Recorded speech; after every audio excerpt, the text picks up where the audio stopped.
साड़ी के बारे में कुछ बोला, हो गया तेरा रिश्ता खराब। हाँ, किसी का मैं लड़ाई देख रहा था, उसने उसको 3000 की साड़ी दी, मुझको 2900 की साड़ी दी। क्या है ये? आप ऐसे कैसे कर सकते हो?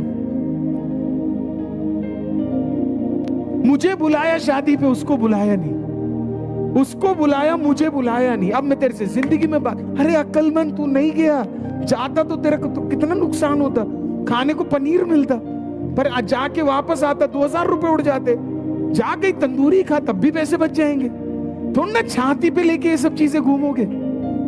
आपके आर्ग्यूमेंट्स हो सकते हैं, आइडियाज को लेके, विजन को लेके हो सकते हैं आपके आर्ग्यूमेंट्स, पर जब खत्म हो आर्ग्यूमेंट, बाहर जाओ, मोमोस उठाओ, खाओ,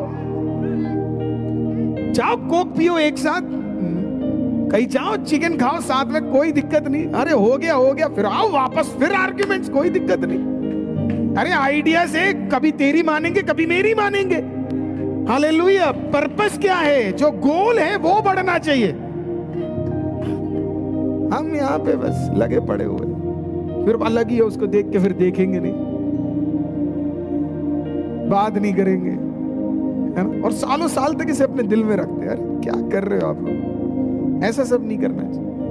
डिफरेंस ऑफ ओपिनियंस हो सकता है हमारे बीच में, इट्स अ नॉर्मल थिंग। मेरे को ब्लैक कलर पसंद है, कोई इश्यू थोड़ा है उसमें, मैं लड़ूंगा थोड़ा, ब्लैक ही बढ़िया है। बहुत लोगों को देखा मैंने, कपड़े व्हाइट ही पवित्र है। अरे भाई क्या बोल रहा है यार, व्हाइट पवित्र है? तुझे नहीं पता कौन कौन व्हाइट पहनते हैं? सारे पवित्र है जो पहन रहे, खतरनाक लोग व्हाइट पहनते हैं, हद होती है। पता नहीं क्या हो रहा है, वो पवित्र है, ये सब कुछ भी उठा के पवित्र कर देते हैं, है ना? कुछ लोगों को, पर औरतें प्रचार नहीं कर सकती। किसने बोला तुझे भाई औरतें प्रचार नहीं कर सकती करके? कौन से बाइबल पढ़ते हो आप? हालेलुया। कॉन्टेक्स्ट ही नहीं है आपका, बाइबल का कोई कॉन्टेक्स्ट ही नहीं है। आप आर्ग्यूमेंट्स कर रहे हो, आप लड़ रहे हो, आपने एक एक आर्ग्यूमेंट पे एक एक नया डिनोमिनेशन बन जाता है, और उसके अंदर भी एक एक आर्ग्यूमेंट पे नई नई चर्चेस बन गए। हालेलुया। आपने चर्च को छोड़ा क्योंकि आर्ग्यूमेंट था। घर पे आर्ग्यूमेंट होता, घर छोड़ दोगे आप? बेटे के साथ होगा, बेटा छोड़ दोगे आप? नहीं होगा। अरे आप रिबेलियन को मत लाओ, आप मैच्योरिटी को लाओ अपने लाइफ के अंदर। हालेलुया। सॉर्ट करने के तरीके ढूंढो, किस तरीके से मैं इस प्रॉब्लम को सॉल्व कर सकता हूं। That is how wise people are. यही यीशु मसीह की खासियत थी, यही थी पहले सदी की कलीसिया की खासियत। तीसरा और आखिरी पॉइंट देखेंगे, बीइंग हेस्टी और क्विकली। कुछ लोग को बड़ी जल्दी लगी रहती है, वो कहते हैं कि भाई परमेश्वर पे आए हैं, तुरंत छुटकारा मिलना चाहिए। तू पैदा ही 9 महीने में हुआ था। गलती लोगों की भी नहीं है, हम पोर्ट्रे ही ऐसा करते हैं, आ जाओ और आपको आज ही छुटकारा मिल जाएगा, है ना? आप समझो ना, टाइम लगता है हर चीज के लिए। आप ये मत बोलो कि हर चीज बड़ी जल्दी हो जाएगा। आपके एक्सपीरियंस नहीं होंगे किसी और के एक्सपीरियंस। आप बाइबल ध्यान से पढ़ो ना। खुदा ने आदम को भी 6 दिन बाद ही बनाया ना, पहले दिन में थोड़ा बनाया। टाइम लगता है, खुदावन के हर कार्य में टाइम लगता है। जब तक पवित्र आत्मा पूरी तरीके से पानी के ऊपर मंडराए नहीं और समय पूर्ण नहीं हुआ, खुदा ने भी नहीं बोला अब उजियाला आए। 400 साल तक खुदावंद भी बात नहीं किया इजराइल से। 400 साल बाद मरियम के पास स्वर्गदूत पहुंचकर कहता है, और अब तुझे एक बच्चा पैदा होगा जिसका नाम तुझे इमैनुअल रखना है। हर चीज में समय लगता है। पैदा होने वाला यीशु भी जब पैदा हो रहा था, कई दिक्कतों से मरियम गुजरी, इतने दिक्कतों से गुजरी कि जगह ही नहीं मिली उसे रहने के लिए। खुद के जगह पे रहना मुश्किल हो गया था, बदनामी हो गई थी क्योंकि लोग समझ नहीं रहे थे, पर हार नहीं माने क्योंकि उन्हें जल्दबाजी नहीं थी किसी चीज की। डू नॉट, इतना भी हेस्टी नहीं हो जाना है कि हर चीज जल्दी चाहिए करके। जल्दबाजी खुदा की ओर से नहीं है, जल्दबाजी का काम शैतान का है, तो आप जानते ही है, बताने की भी जरूरत नहीं है। So you have to take time to sit in the presence of the Lord. परमेश्वर वेटिंग पीरियड पे विश्वास करने वाला परमेश्वर, क्योंकि परमेश्वर का पर्पस कैरेक्टर बिल्डिंग है, आपको उठाना नहीं है। हालेलुया।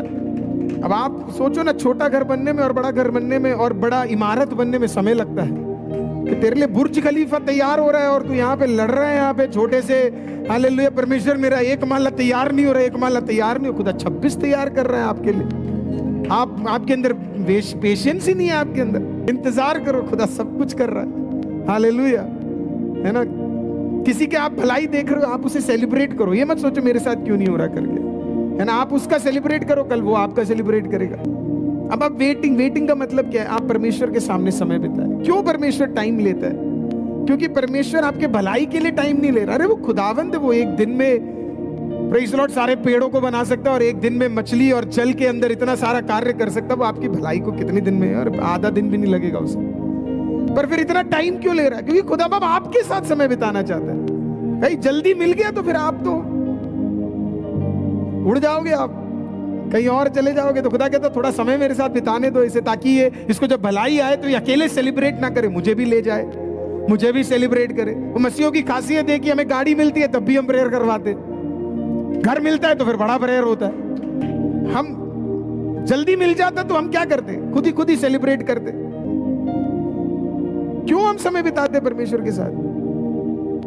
क्योंकि आप परमेश्वर के लिए एक स्ट्रेंजर नहीं होना है। You don't want to be a stranger to God. आप चाहते हो कि आप परमेश्वर को जानो ही ना। मतलब लोग कहते हैं मुझे स्वर्ग जाना है, पहले यहां तो जान ले खुदा कौन है। जो आदमी, जो औरत यहां पे खुदावंत को नहीं जान पाएगा, वो वहां पे खुदावंत के साथ रह ही नहीं पाएगा।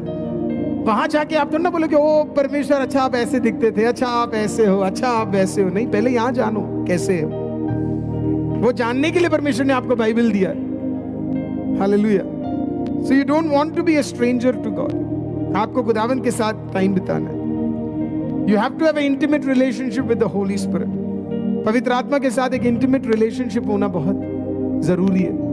क्या है intimate relationship का मतलब? In short, God wants to speak to you. आपको पता परमेश्वर को बात करना कितना पसंद है? किसी को पता परमेश्वर को बात करना बहुत पसंद है कि नहीं? आपको कैसे पता परमेश्वर को बात करना पसंद है कि नहीं? अरे वो आपके हाथ में 66 किताबें है ना, क्या है वो? परमेश्वर बात कर रहा है आपसे, जिसे आजकल लोग उठाना भी नहीं पसंद करते ना। वो खुदा की बातचीत है आपसे। वो खुदा का कहना था आपको कि सुनो, मैं तुमसे बात करना पसंद करता हूं। God loved to talk. Sermon on the mount 3 दिन तक चला। God loves to talk. निकोडिमस के पास रात को गया, क्या करने? बात करने। शमरिया की औरत के पास गया, क्या? छुटकारा देने। छुटकारे का रिवाइवल मीटिंग चल रहा था वो? नहीं, क्या था? एक नॉर्मल बातचीत थी। God loves to talk to his people. यीशु क्या करने जाते थे पिता के पास? ताकत लेने नहीं, बात करने, सुनने के लिए। God loves to talk. उस भीड़ में यीशु मसीह से सब लोग मांग ही रहे थे। फिर खुदा बाप जाते थे स्वर्गीय पिता के पास, और मेरे को ऐसे लगता है वो सिर्फ आराम से शांत बैठते होंगे और वहां पे पिता उनसे बात करता होगा। सुन, ये चीजें तुझे करनी है, इतने दिन बाकी रह गए हैं, ऐसी ऐसी पीड़ाएं आने वाली है, पर तेरा मन व्याकुल ना हो। जैसे तू शिष्यों के साथ है वैसे मैं तेरे साथ हूं। Hallelujah. God loves to talk. So the question is, क्या आप बहुत जल्दबाजी में, क्या आपको जल्दी गिफ्ट्स चाहिए, जल्दी भलाई चाहिए, जल्दी ये चाहिए, जल्दी वो चाहिए? नहीं, हर चीज का एक टाइम है। एक्लीसियास्टिस की किताब पढ़ लो, आपको पता लग जाएगा हर चीज की एक समय है, और उस समय के अनुसार परमेश्वर आपको आशीषित करेगा। आपको ग्राइंडिंग प्रोसेस से जाना जरूरी है। खुदा बढ़ाएगा, ये तो इसकी तो मैं आपको गारंटी दे सकता हूं। खुदा तो बढ़ाएगा, वो अपने बंदों को नहीं बढ़ाएगा, अपने बच्चों को नहीं बढ़ाएगा तो किसको बढ़ाएगा? बढ़ाएगा जरूर। हालेलुया। पर वही है कि आपको थोड़ा सा चीजें सिखाएगा, है ना, और उसके बाद ट्रेनिंग पीरियड से फिर खत्म करके फिर आपको क्या करेगा? अगले लेवल पे वो लेकर जाएगा। तो आज प्रियो, ये थे 3 पॉइंट्स जो मैं आपको देना चाहता था, जो खुदा बाप और आपके बीच में आ सकता है। घमंड हटाओ, नम्रता लेकर आओ। बगावत हटाओ, प्रेम लेकर आओ। जल्दबाजी हटाओ और धीरज लेकर आओ। तीनों का विपरीत मैंने आपको दे दिया है। ये तीनों चीजें आप लेकर आओ, जो है उसे हटाओ और 3 चीजें लेकर आओ, और फिर उसके द्वारा परमेश्वर आपके जीवन में एक अद्भुत काम को करेगा। क्या हम मिलके दुआ कर सकते हैं? आज हम मिलके इन 3 विषयों के लिए दुआ कर रहे हैं। अगर आज आप उसमें से गुजर रहे हैं तो अपने पवित्र हाथों को उठाइए, मिलके दुआ करेंगे। जीवित खुदा, हर उठे हुए हाथ के लिए धन्यवाद खुदा। खुदा बाप, लाइव में जुड़े हुए हर भाई बहन के लिए धन्यवाद खुदा बाप। जो हाथ उठे खुदा बाप, आज वो आपके सम्मुख